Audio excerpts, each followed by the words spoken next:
This rebel outpost nestled in the mountains is at the forefront of the battle for control of the Wazin border crossing with Tunisia.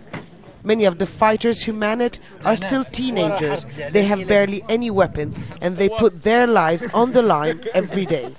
Ihab, an electrical engineer, has been up here for weeks now.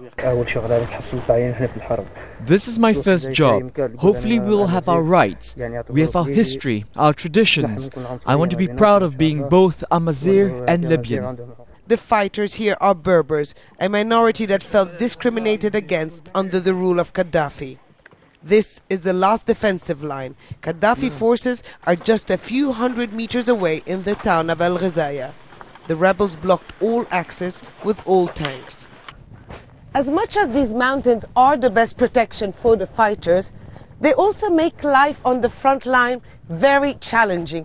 Not only do they need to go up and down these rocky, steep slopes to get intelligence on the movements of the Gaddafi forces, but they also need to go up and down to get any kind of resupplies they need.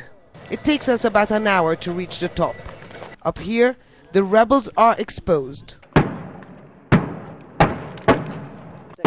and attacked. The round came over the mountain and crashed into one of its flanks. Moments later, we see them scrambling to save a fighter from bleeding to death. Shrapnel hit his chest and his arm. It tore open a major vein. There's no one with any medical experience around. This is the distribution of wealth Gaddafi promised us. Ihab gets comfort by wrapping himself with the independence flag the rebels adopted when the uprising began.